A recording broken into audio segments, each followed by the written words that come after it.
Hi, I'm Michael Andrade from Ground Zero, Minnesota. Welcome to Rethinking the World. We're going to talk about organized pedophilia today with our guest Jim Rothstein, retired New York City police detective with a unique experience with this problem. But first, we're going to share an information piece with you that has some references on it. Detective Jim Rothstein has categorized pedophilia into 5 types: family abuse, gay, commercial, which includes production of pornography, sale of children to wealthy patrons, and political compromise operations, serial killers, occult or ritual pedophilia. There are other typologies, but by any definition, pedophilia means the sexual use of children under the legal age of consent. Most people consider any such use of children to be abuse, with serious consequences for the child and sometimes for society. Our goal in this discussion is not to increase fear and suspicion, which is already too great in America today. Our goal is to help parents, teachers, and society deal better with a problem which concerns us all. References include Pedophilia, Biosocial Dimension by Jay Fireman, The Franklin Cover-Up by John DeCamp, The Ultimate Evil, an investigation into dangerous satanic cult by Maury Terry. Welcome back. Our guest today is Jim Rothstein, retired New York City police detective. I want our audience to know a little more about your background, Jim.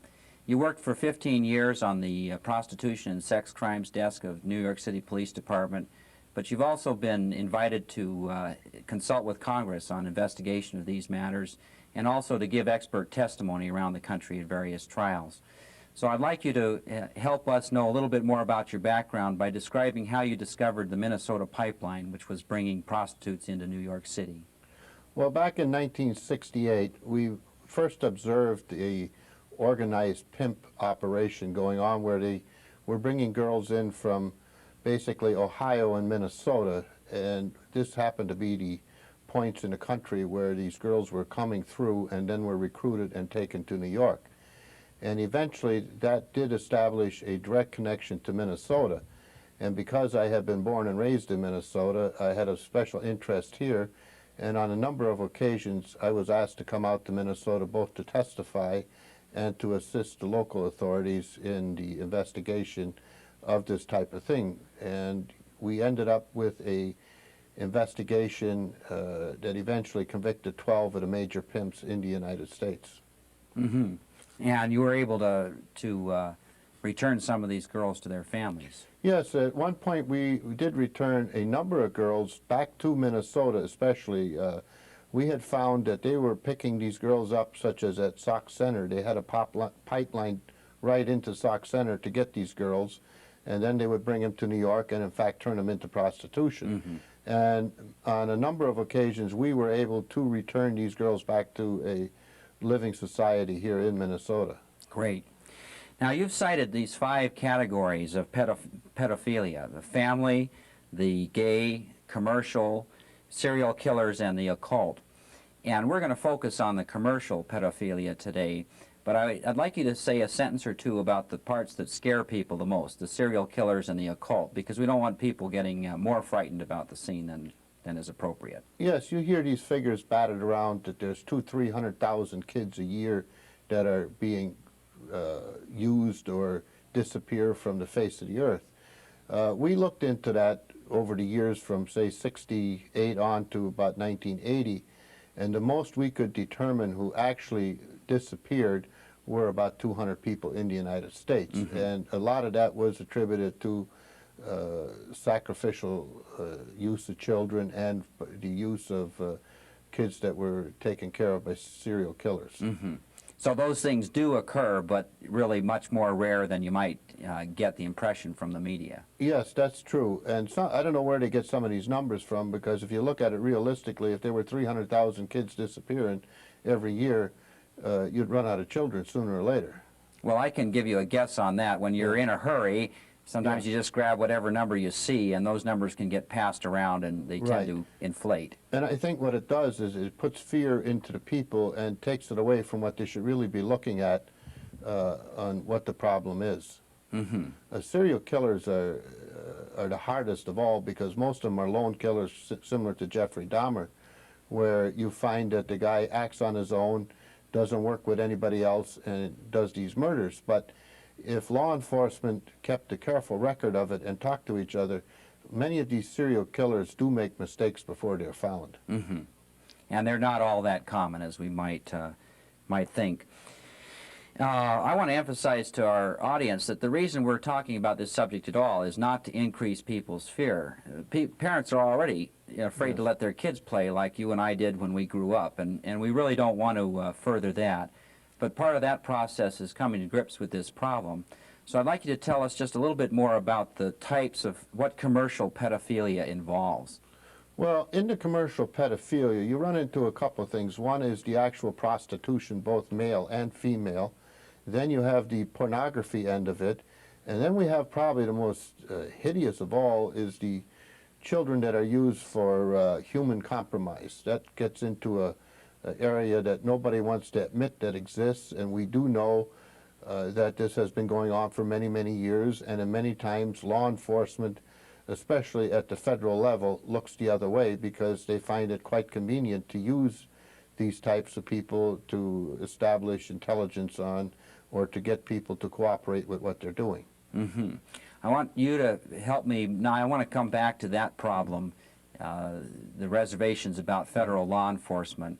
But first, it would help for you to tell us a little bit more about these connections with the intelligence community.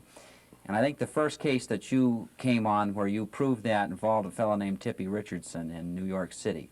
Can you describe that for us? Yes, we had at one point arrested a pedophile who had actively recruited children, and in this particular case they had taken 3 kids out of Delaware on the Delaware-Maryland border and brought them to New York.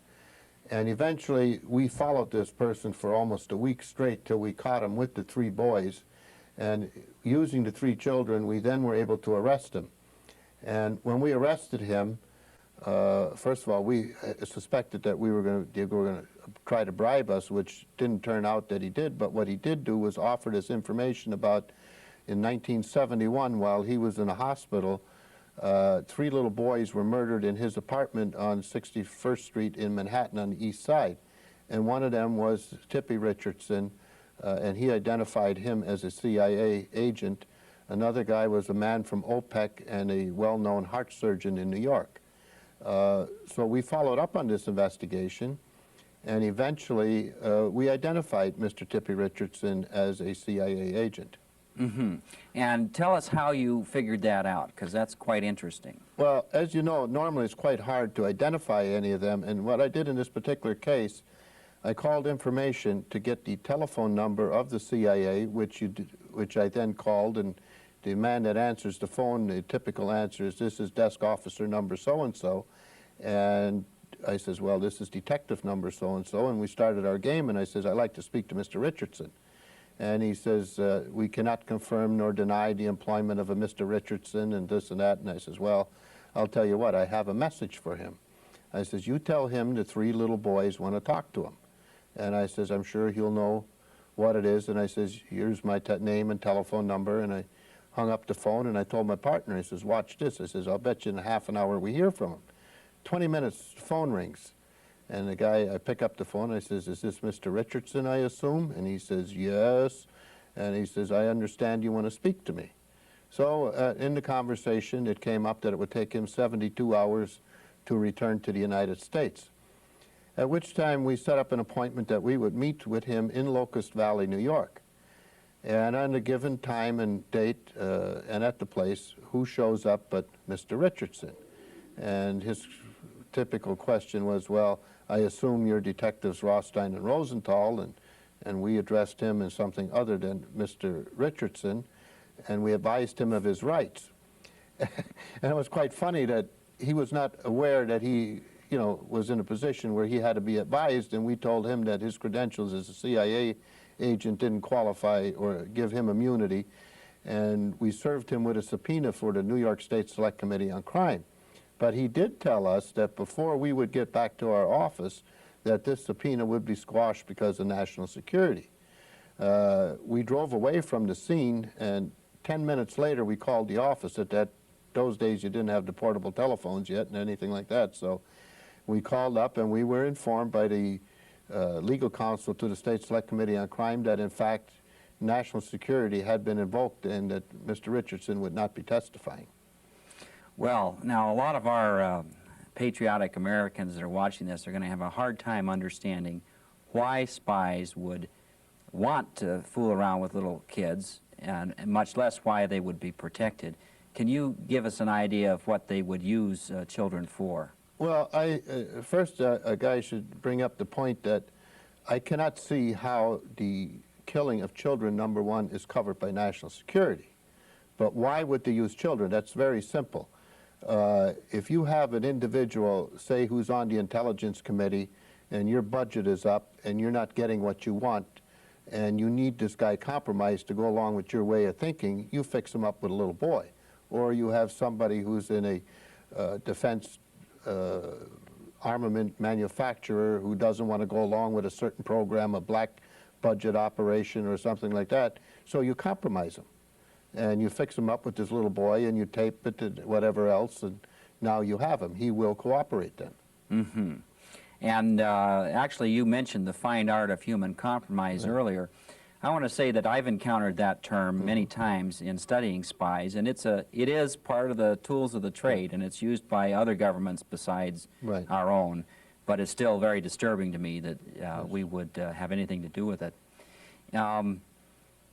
Let's move on to this Tippy Richardson case was some years ago. There was a more recent affair in Omaha, Nebraska and Lincoln, Nebraska that was cited by a book that we referenced, The Franklin Cover-Up. Can you tell us a little bit about that? Yes, well, to lead right into the Franklin Cover-Up, when I asked, the Franklin Cover-Up was done by John DeCamp out in Nebraska. And I had the opportunity to speak to Mr. DeCamp here in Minneapolis last year. And in this meeting, when I did confront Mr. DeCamp, I asked him about his friend Bill Colby, who had been a former CIA director. And I asked him right up front, I said, by the way, have you ever asked Mr. Colby about the use of children?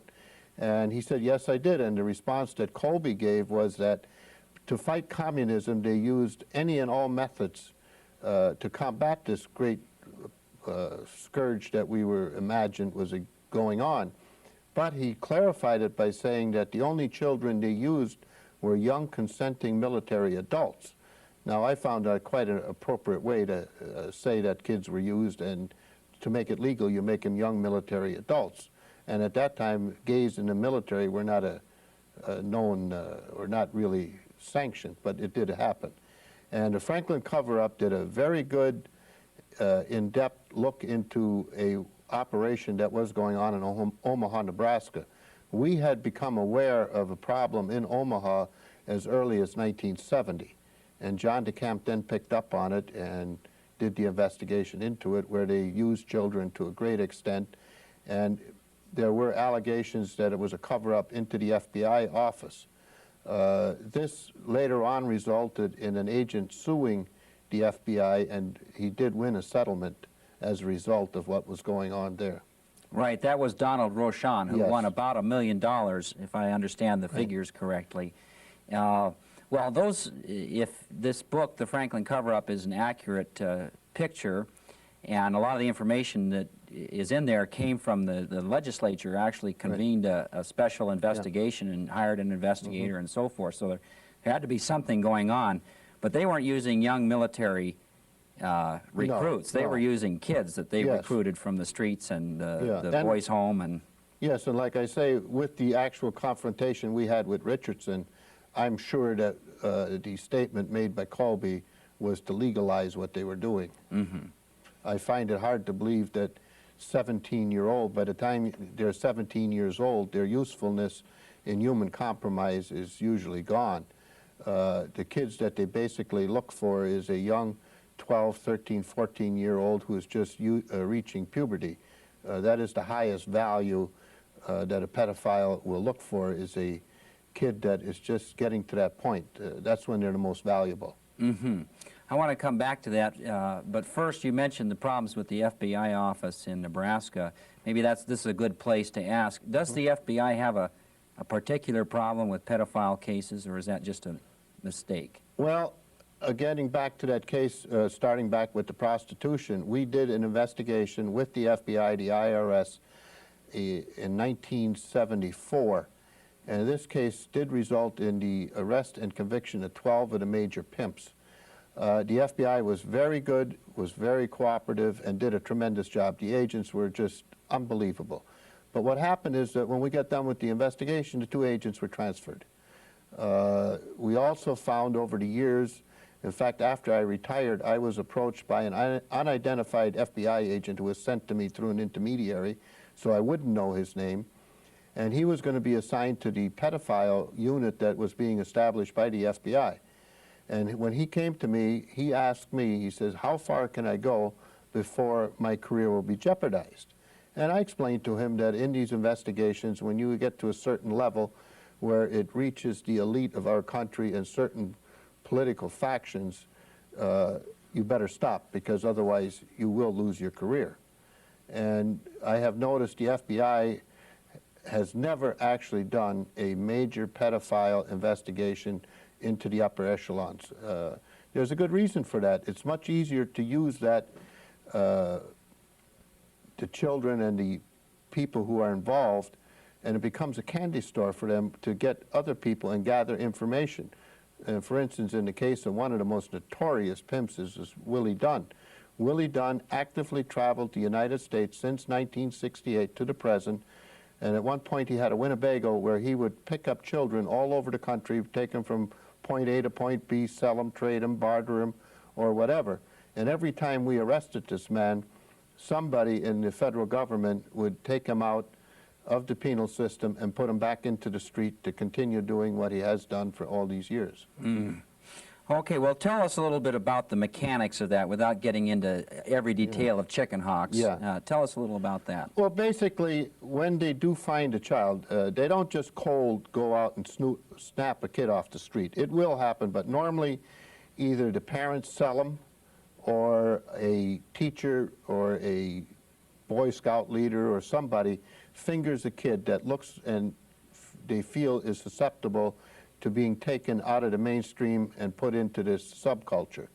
And what they do is they'll find a kid, like they'll know he wants a bicycle and didn't get it, or some other thing. And in the case of Ben Rose that time, he knew that these kids hadn't gotten a bike they were supposed to get. So the first thing he did was go out and buy them a bike and treat them like kings, and really do everything that the parents wouldn't do. And then he did tell them, well, your parents don't love you, they sold, I paid for you, they wanted to get rid of you because you're no good.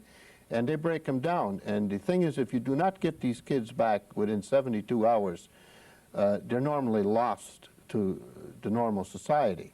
And then they fall into this subculture, and unless really qualified people who know what's going on get a hold of them, they're lost. We had one particular case in New York where a man had been involved in this, and it was a place known as the Beau Geste, and his lover cheated on him, so in grand style he goes and blows his brains out. And when they followed back on this guy once he was dead, they found out that he had in fact been kidnapped out of Texas at the age of 13. And that's how he got into the pedophile world. And once they're 17, 18, 19, then it... But if you are able to recover them soon after an abduction, you can bring them back to normal society. Just really quickly, I used the term chicken hawks and didn't explain it. Could you describe what a chicken hawk is? And a chicken hawk is a guy who goes out preying on what they call chickens, is the young children, and that is based upon their sexual development is why they're called chickens. And the chicken hawk is the guy that goes out looking to either use the kids, recruit them, or whatever, yes. Thank you very much. Now, there's another case that we're both familiar with involving a group called the Finders, and it has a CIA connection. Can you describe that? Yes, the Finders started off as a case in Florida and Washington, again where children were being used, and an investigation was started by Customs, and with the Tallahassee police and the Washington, D.C. police, they started making a case. And this is a fine example of what happens. As the investigation was going on and the information was developed, there came a point in time where the CIA got involved. It led right to them, and I'd like to quote right here from a Department of the Treasury Customs report. The individual further advised me of the circumstances which indicated that the investigation into the activity of the finders had become a CIA internal matter. The MPD report has been classified secret and was not available for review. I was advised that the FBI had withdrawn from the investigation several weeks prior and that the FBI Foreign Counterintelligence Division had directed MPD not to advise the FBI Washington field office of anything that had transpired. Now, this is direct from an official report of the government, which clearly verifies what I was saying earlier, that when you get to a certain level, this stuff is always squashed. Mm-hmm. Well, that's something that we have to set right. I don't know, you and I are going to do it, but this country has to do something about that. I also want the audience to know that this started with a couple of guys with 6 or 7 kids in a van, and they were driving around the country, and they recovered a lot of physical evidence from that van, videotapes and instructions on how to abduct children and stuff like that. In all these cases, you find that, and that becomes a problem in itself, because if you are in possession of these records, the possibility of extortion, both by law enforcement and by private individuals or agencies, both the FBI, CIA, local police departments, if they're corrupt, they can use this to work on private citizens. And many times these guys are victims, they're pedophiles and become victims themselves. Okay, just one other detail. I talked to somebody in Washington, D.C. Just recently who told me that the finders are up and running, they're still operating. Do you have any information on that? Yes, I believe that they may have changed the name, but the operation has never stopped. And there is, in fact, currently going back to another case, the Son of Sam case in New York, which was with Berkowitz. We do have information that that is active in Florida right now, and this ties in with the finders and that particular group. And the doctor that was, or the Nobel Prize winner that was just arrested out in Maryland is one of the people who was tied right into this whole procedure. Well, we'll have to figure out what to do. Now, let's get real quickly, we're starting to run out of time, but this national security comes up. Can you conceive of any national security rationale that really justifies this kind of thing in your mind?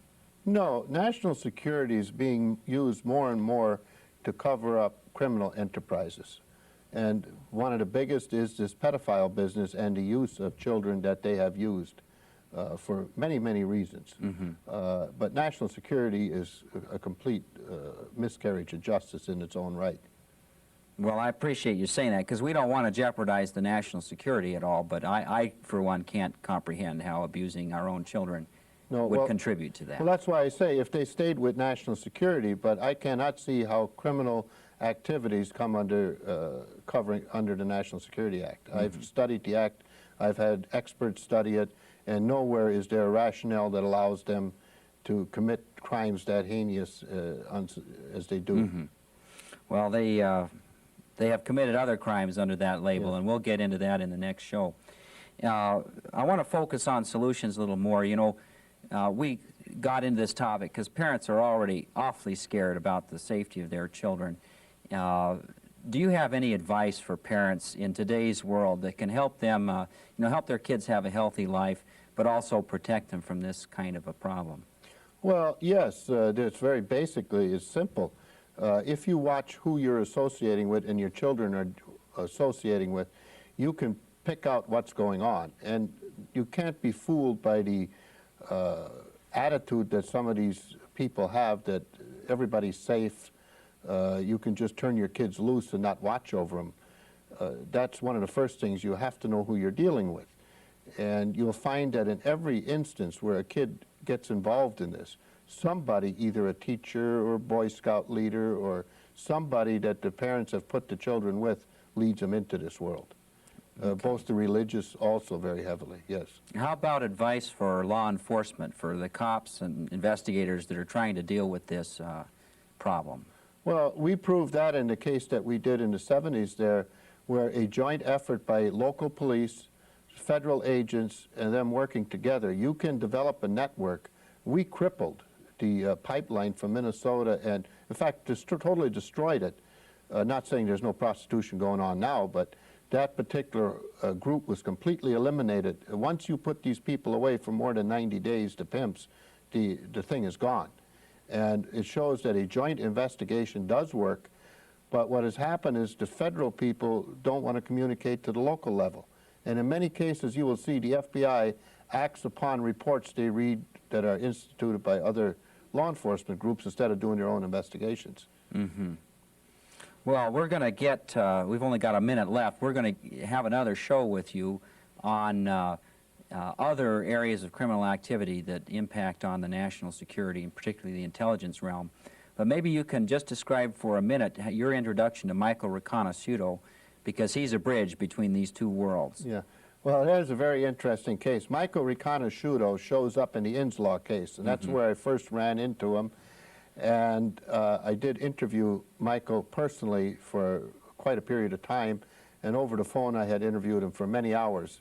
And after about 10 hours of speaking to him on the phone, it became apparent to me that this kid, or that he had been a pedophile just by the way he was going. And when I asked him about it, he informed me that at the age of 13, he was recruited by the CIA by a man named Chuck Emmerich, where he was put into the fine art of human compromise and stayed in that through his teenage years, which enabled him then to get into the business that he was in, which involved the Promise software and all of that, which is a whole program in itself. That's a long story, but we'll start out our next one. It does bring up the point on how far and how well developed some of these kids do become. Right. They don't necessarily end up all dead or in the sewer. A lot of them end up to become prominent citizen of our country, and are useful. Very able people, yes. Right. I want our audience to know the connection between this topic and the one that will follow to our larger problems that we're dealing with. And it's basically this. The intelligence community around the world has developed an unusual way of cultivating talent. And it is part of one of the threads that lead to wars around the world.